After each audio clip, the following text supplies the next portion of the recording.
Hello दोस्तों, स्वागत है आपका हमारे चैनल रूट इंडिया में। हम इस चैनल पर आपको रूबरू कराऊंगा डिफरेंट टूरिस्ट अट्रैक्शन इंडिया के।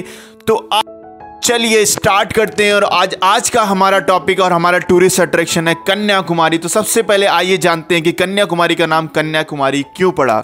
तो कन्याकुमारी को कन्याकुमारी इसलिए कहा जाता है क्योंकि यहाँ पर पार्वती माता ने यंग एज में तपस्या की और उस समय उन्होंने शिव जी का हाथ मिला, इसीलिए इस जगह को बुलाया जाता है कन्याकुमारी।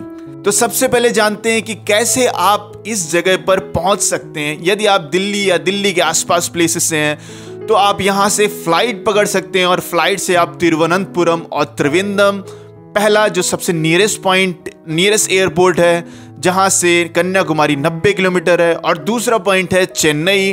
पहले आप चेन्नई जा सकते हैं और चेन्नई से ओवरनाइट जर्नी करके पहुंच सकते हैं आप कन्याकुमारी। इसमें आपको खर्चा आएगा राउंड ट्रिप का 7,000 के आसपास टिकट आएगी, फ्लाइट टिकट, और जिसको आपको बुक करना होगा 2 से 3 महीने पहले।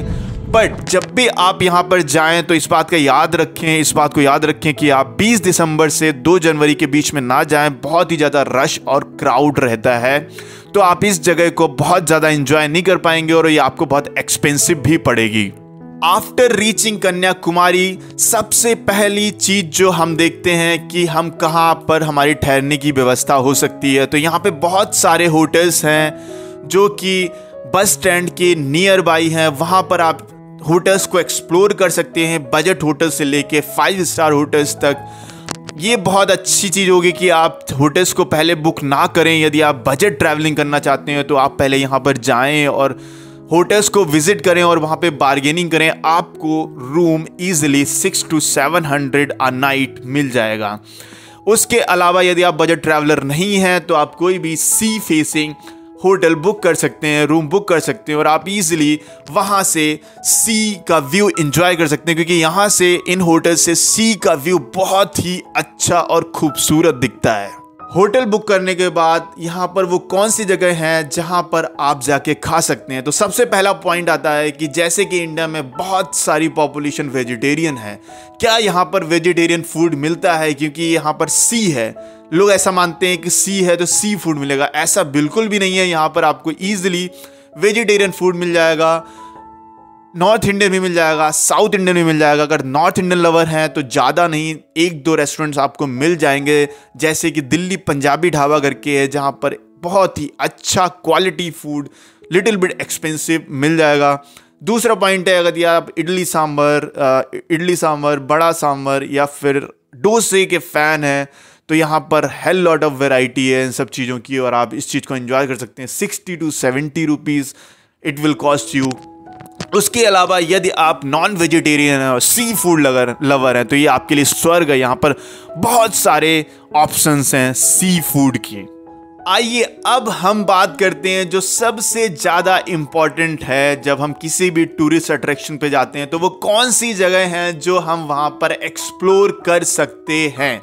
तो सबसे ज़्यादा विजिट करने वाला और कह सकते हैं मेन अट्रैक्शन है यहाँ का त्रिवेणी घाट। त्रिवेणी घाट टिप ऑफ इंडिया भी है। यहाँ पर खत्म होती है इंडिया की अर्थ और शुरू होता है समंदर, और यहाँ पर मिलते हैं 3 समंदर, बंगाल की खाड़ी, हिंद महासागर और अरब सागर। इसीलिए ये प्लेस थोड़ा रिलीजियस भी माना जाता है। लोग यहाँ पर बाथ लेते हैं, नहाते हैं, एंजॉय करते हैं। तो यहाँ पर आपको सबसे ज़्यादा क्राउड मिलेगा क्योंकि ये सबसे ज़्यादा विजिट किया जाने वाला प्लेस है। तो यदि आप एज अ कपल घूम रहे हैं तो ये फोटोग्राफी के लिए जगह अच्छी है, बट अगर आप बीच को एंजॉय करना चाहते हैं तो अभी आपको बताएंगे अदर बीचेस के बारे में जो आप ज़्यादा एंजॉय कर सकते हैं। वैसे तो ये जगह कपल फ्रेंडली है, फैमिली फ्रेंडली है और सोलो ट्रैवलर्स के लिए, और बहुत ही साफ जगह है। आपको यहाँ पर बहुत ज़्यादा सफाई दिखेगी। इस बीच को एंजॉय करने के बाद सामने ही लेफ्ट साइड में आपको दिखेगा एक छोटा सा आइलैंड, जहाँ पर जाने के लिए आपको लेनी पड़ेगी फेरी, जो कि आपको 50 रुपये में मिल जाएगी। और उस 50 रुपये के बाद जब आप वहाँ पहुँचेंगे तो वहाँ पर आप उस आइलैंड पे विज़िट कर सकते हैं विवेकानंद मेमोरियल। ऐसा कहा जाता है कि विवेकानंद जी जब शिकागो कॉन्फ्रेंस के लिए गए 1892 में, जब उन्होंने 1893 में जब अपनी स्पीच दी तो 1892 में दिसंबर महीने में वो 3 दिन के लिए इस जगह पर रुके थे और मेडिटेशन किया था। इसीलिए उनका मेमोरियल बनवाया गया वहाँ पर, जो कि बहुत अच्छी जगह है, मेस्मराइजिंग प्लेस है फोटोग्राफी लवर्स के लिए। दूसरी चीज़, उसी आइलैंड पे ऐसा कहा जाता है कि पार्वती माता ने तपस्या की जाती है, तो वहाँ पे उनका एक मंदिर है, उनके पैरों का मंदिर है जो लोग विजिट करते हैं।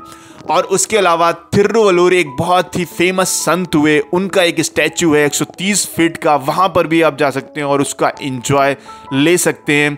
ये जगह बिल्कुल फोटोग्राफी लवर्स के लिए है, क्योंकि चारों तरफ समंदर है, बीच में आइलैंड है, एक तरफ स्टैचू दिखता है, सिटी दिखती है और उसके अलावा समंदर दिखता है, तो ये फोटोग्राफी लवर्स के लिए।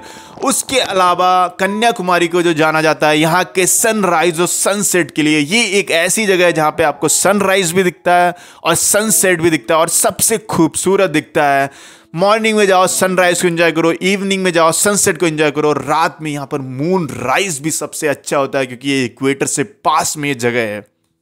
यदि आप शॉपिंग के शौकीन हैं तो इसी घाट पर, त्रिवेणी घाट पर आपको दिख जाएंगी बहुत सारे शॉपिंग करने के ऑप्शंस, और आप यहां पर शॉपिंग भी कर सकते हैं, जो कि रात को 8 से 9 बजे तक ये मार्केट खुली रहती है और आप इस जगह को एंजॉय कर सकते हैं। उसके अलावा और कौन कौन से टूरिस्ट अट्रैक्शन या जो नियर बाई प्लेसेस हैं, जब आप जाते हैं कन्याकुमारी तो वो विजिट कर सकते हैं, और कैसे विजिट कर सकते हैं, तो उसका एक ऑप्शन तो ये है, यदि आपके पास बहुत सारा टाइम है और आपको टाइम की फिक्र नहीं है तो आप पब्लिक ट्रांसपोर्ट ले लेके यूज़ कर सकते हैं और आप घूम सकते हैं।